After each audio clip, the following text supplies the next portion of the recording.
Om Swastiastu. Perkenalkan, nama saya Komang Trisnayo Cahyani, NIM 1813031031037 dari Program Studi Pendidikan Kimia kelas 5B. Pada kesempatan kali ini, saya akan mempresentasikan tugas mata kuliah Biokimia 2, yaitu LKM 4. Baik, langsung saja menuju slide selanjutnya, yaitu mengenai soal yang pertama. Apa yang dimaksud dengan glikolisis? Glikolisis adalah reaksi pelepasan energi yang memecah satu molekul glukosa atau monosakarida yang lain menjadi dua molekul asam pirufat, 2 NADH, dan 2 ATP. Kemudian, soal nomor 2, hitunglah jumlah ATP yang dihasilkan dalam proses glikolisis bila yang dipecah 1 mol glukosa. Jumlah ATP yang dihasilkan dalam proses glikolisis bila yang dipecah 1 mol glukosa adalah 2 ATP, yang mana sebenarnya molekul ATP yang terbentuk itu ada 4. Namun, 2 molekul ATP digunakan untuk mengembalikan ATP yang digunakan pada tahapan sebelumnya. Kemudian, soal nomor 3, sebutkan pengendalian jalur glikolisis. Pengendalian glikolisis ditekankan pada pengendalian 3 enzim yang meliputi heksokinase, fosfofruktokinase, dan pirufat kinase melalui pengendalian secara hormonal. Kemudian, soal nomor 4, sebutkan tahap-tahap pengendalian pada jalur gluconeogenesis. Adapun tahap-tahap pengendalian pada jalur gluconeogenesis yaitu yang pertama, pengendalian FPK dan fruktosa 1,6 bifosfat. Yang kedua itu ada pengendalian pirufat kinase, pirufat karboksilase, dan PEP karboksikinase. Kemudian soal nomor 5, apa perbedaan transkripsi dan translasi dalam sintesis protein? Transkripsi merupakan suatu proses penyalinan informasi DNA kepada mRNA, sedangkan translasi merupakan sintesis polipeptida dari mRNA untuk menentukan urutan asam amino yang akan membentuk protein. Pada slide ini saya jabarkan aspek perbedaan antara transkripsi dan translasi. Yang mana yang pertama itu adalah tempat terjadinya, di mana transkripsi terjadi pada nukleus atau inti sel, sedangkan translasi terjadi pada sitoplasma dan dilanjutkan di ribosom. Yang kedua itu transfer informasi, transkripsi itu dari DNA ke RNA, sedangkan translasi itu dari RNA ke protein. Yang terakhir itu hasil atau produk. Transkripsi itu hasilnya itu ada mRNA, sedangkan translasi itu rantai polipeptida yang membentuk protein. Soal nomor 6, sebutkan tahap-tahap biosintesis asam lemak. Adapun tahap-tahap biosintesis asam lemak itu ada yang pertama tahap penggantian asetil-CoA dan pembentukan malonil-CoA. Yang kedua itu tahap pemanjangan rantai secara kontinu atau proses de novo. Yang ketiga itu ada tahap pemanjangan rantai secara bertahap. Tahap-tahap biosintesis asam lemak ini saya jabarkan melalui gambar skema yang tertera pada slide. Soal nomor 7, dalam gambar berikut jelaskan protein kinase, glikolisis inaktif, dan sebutkan enzim-enzim yang terlibat dalam reaksi yang terjadi pada fosforilasi oksidatif.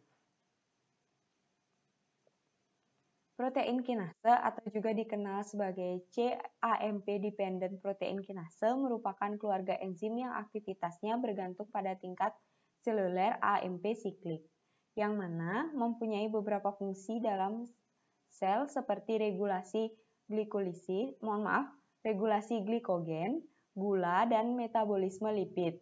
Glikolisis inaktif merupakan suatu keadaan di mana glikolisis tidak dapat berjalan karena tidak terdapat stimulasi enzim fosfofruktokinase. Enzim-enzim yang terlibat dalam reaksi yang terjadi pada fosforilasi oksidatif itu ada tertera pada tabel yang tersedia di slide. Itu pada kompleks 1 itu ada NADH dehidrogenase, NADH dehidrogenase, hingga pada kompleks 5 itu ada ATP sintase. Kemudian soal nomor 8, dengan melihat artikel yang diberikan, jawab pertanyaan berikut. Why do proliferating mammalian cell secrete so much lactate? Sel mamalia yang dapat membelah dengan cepat menyebabkan glukosa diubah menjadi laktat. Glikolitik tinggi flux menjadi laktat serta flux rendah ke biosintetik prekursor dapat berkontribusi pada regulasi produksi biomassa, yang mana percabangan jalur flux rendah dari jalur flux tinggi akan sangat sensitif terhadap penurunan flux tinggi. Soal nomor 9, glikogenesis adalah proses metabolisme karbohidrat yang merubah glukosa menjadi glikogen, atau dengan kata lain, proses pembentukan glikogen dari glukosa. Tuliskan tahap-tahap reaksi yang terjadi. Adapun tahap-tahap reaksi yang terjadi itu yang pertama, glukosa mengalami fosforilasi menjadi glukosa 6-fosfat, di mana reaksi ini dikatalisis oleh enzim heksokinase. Yang kedua, itu glukosa 6-fosfat diubah menjadi glukosa 1-fosfat dalam reaksi dengan bantuan katalisator enzim fosfoglukomutase. Kemudian yang ketiga itu ada glukosa 1-fosfat yang bereaksi dengan uridin trifosfat atau UDP menjadi uridyl difosfat glukosa atau UDP glukosa yang dikatalisis oleh enzim glukosa 1-fosfat uridyl transferase. Yang keempat itu ada UDP glukosa, itu diikat pada rantai glikogen yang sudah ada, dikatalisis oleh enzim glikogen sintase. Yang kelima itu ada enzim pembentuk cabang atau branching enzim yang akan memindahkan kurang lebih 6 residu glukosa pada salah satu residu glukosa yang ada pada glikogen primer untuk dapat membentuk titik cabang. Yang keenam itu ada penambahan glukosa terus berlangsung pada kedua cabang hingga semakin panjang dan akan terbentuk banyak cabang baru di berbagai lokasi. Yang ketujuh itu ada glikolisis akan berakhir jika gula dalam darah telah mencapai kadar normalnya.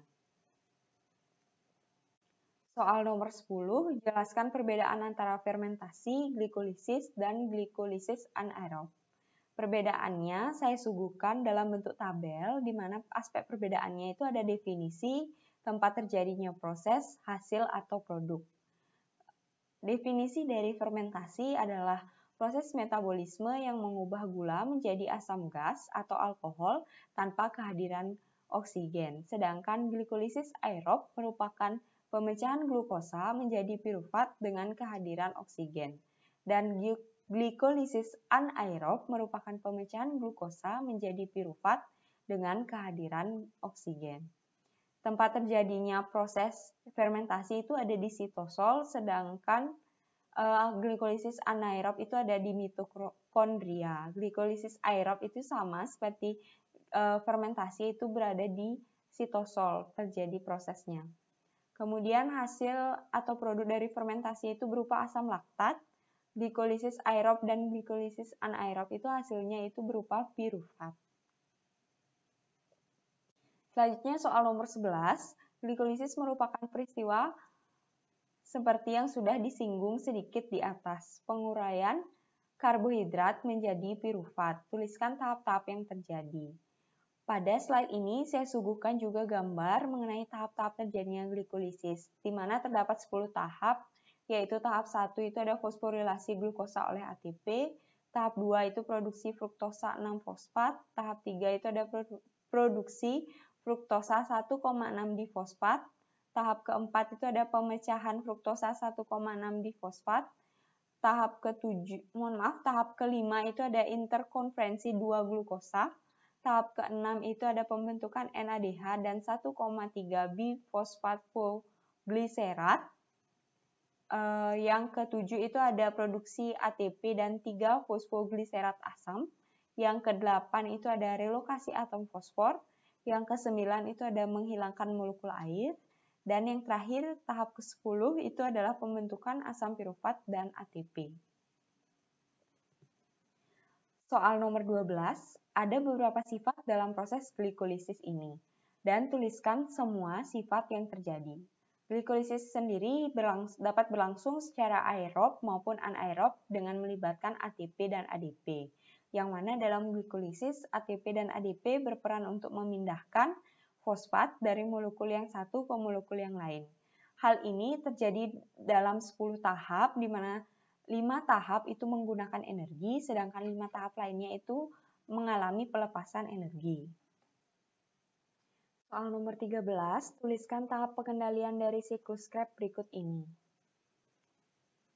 Pengendalian siklus Krebs atau siklus asam sitrat dikendalikan berdasarkan persediaan substrat, serta inhibisi oleh akumulasi produk dan inhibisi umpan balik allosterik oleh intermediate dalam siklus tersebut.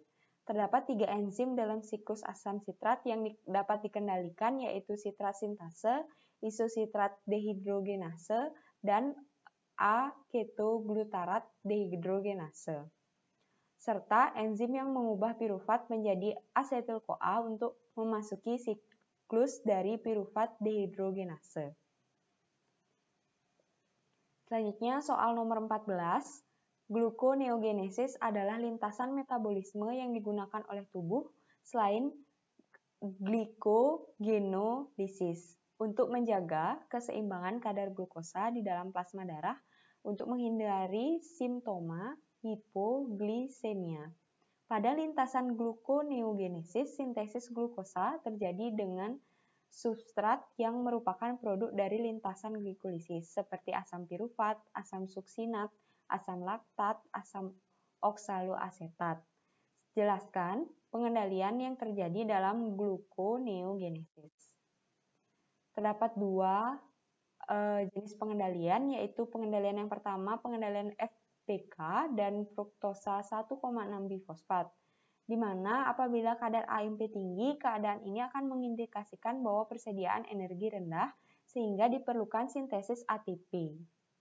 Kemudian yang kedua itu ada pengendalian piruvat kinase, piruvat karboksilase, dan PEP karboksikinase.